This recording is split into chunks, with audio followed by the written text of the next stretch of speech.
Hi, this is Scrapping Amy with Well Mommy Scrapping, and welcome back to my channel.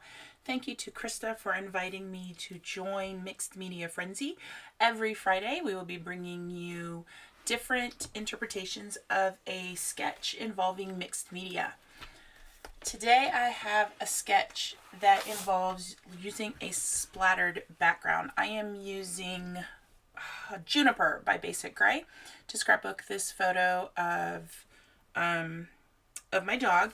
He is wearing snow boots that my husband bought for him last year when we got some more snow in December, which is uncommon for North Carolina. So as I'm looking and watching this video, as I do the voiceover, the last time I used Juniper was also with a picture of Tucker. In fact, that diagonal, the triangular paper you just saw me cut up to use as the mat was on that exact same layout. So I think it's kind of funny that I'm using it again. So I have limited colors with this particular collection. There are some greens, some reds, and then pretty much like a taupe and cream. So you'll see I have a piece of craft paper there to the left. That's going to become an outline. And I have already put gesso on the back of the paper that is actually going to get the mixed media. I use the Dino Wakley clear gesso to put that on there. Now here's the sketch I'm using. And you can see it's got spots for 3 photos. I have one and then this card. So I use the card as one of the photos.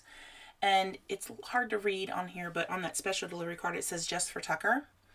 And then I've pulled some other stickers from the 6x12 sticker sheet that came with the collection to use as additional layers. All right, now here is my gesso. The clear gesso is completely dried. I'm using the packaging technique with some liquid watercolor. The watercolors I have are all from Pink Fresh Studio. The red is Candy Apple, green is Emerald City, and the brown is Espresso.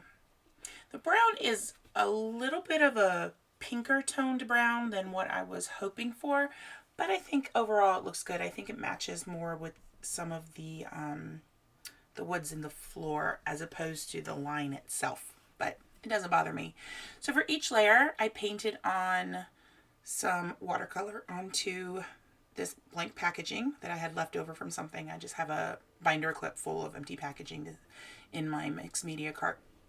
And every time I put it on, I apply it, and then I go wipe it off the packaging so I can use it again and use the heat gun each time to dry it. It's watercolor. It doesn't take too long to dry because I'm not putting on a ton of it, but I want to make sure I'm drying it between each layer so that way the layers together don't get muddied. You saw me put the photo of Tucker over it. I want to make sure that I am able to see the mixed media once I layer the photo. Plus, where the green and the red overlapped, I don't particularly like how that looks. And so I wanted to make sure that I would have something that would cover it up. And you can see that is it's got like a pink tint to it, which is beautiful. It's just not quite what I was hoping for. I needed something that was a bit, I guess oranger. I don't know what base color I would need for that. I was hoping more leaning towards a khaki.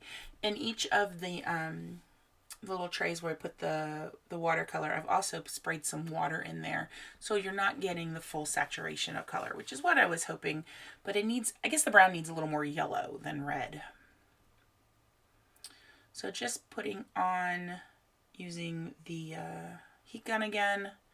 And then I'm going back and I'm adding in a little bit more. I decided I was going to try to do it with my finger. That isn't going to work. So I went ahead and picked up the packaging and just kind of painted it on the paper and then put the packaging over it, kind of just spread it out and give it that random look. I just wanted some splotches of color in other places. Since the red started off primarily as it was the first color, so it was really only in one particular spot. The red dries really quickly here. The green was a little drippier, so it took a bit longer to dry.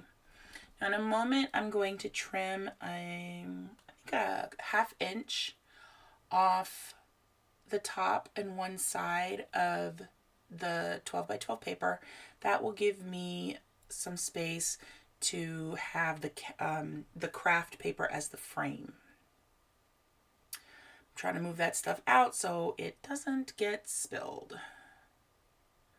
So I've already gone and cut it, and now it's time to see if I can adhere it to the craft paper.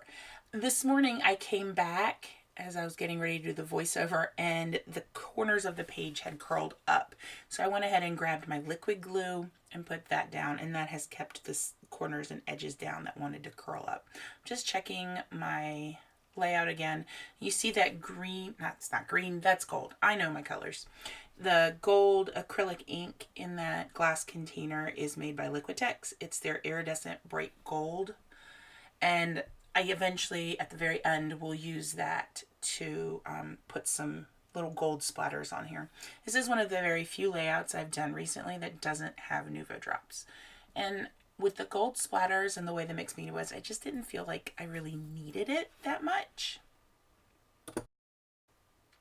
All right, now it's come time to put the title on. I used two of the different sets of letter stickers. I used the green in the middle, which is a middle-sized font, to do two of the words what and is, and it really does not show up that well with the green over the green watercolor, but it is what it is, and I didn't really want to change to the light blue. The title ends up being What Madness Is This?, which is about the look that Tucker gave us when we put these boots on for the first time.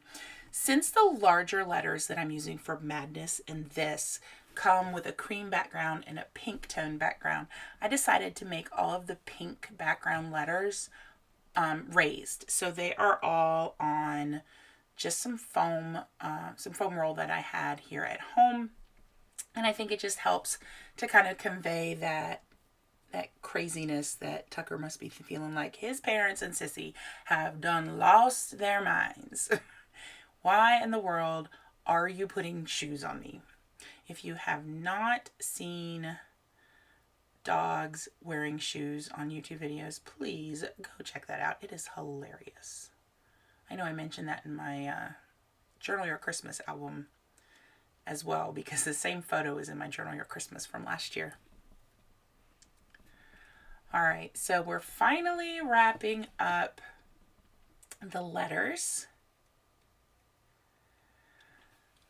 Now I have put down the joy sticker at the top, and then I'd cut it in half, so the other half of that circle is towards the bottom left to give me 3 spots to embellish.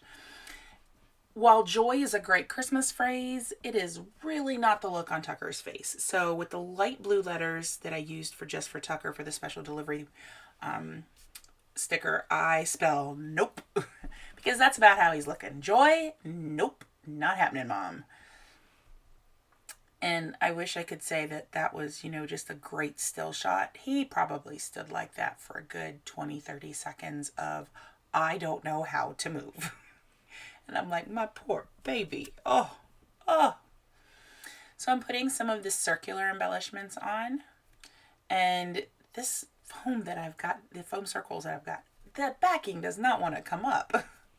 Normally I wouldn't really use the deer head, but I thought it fit well with Tucker. In fact, I use it in 2 different spots. And where that 12 is, I'll eventually move that.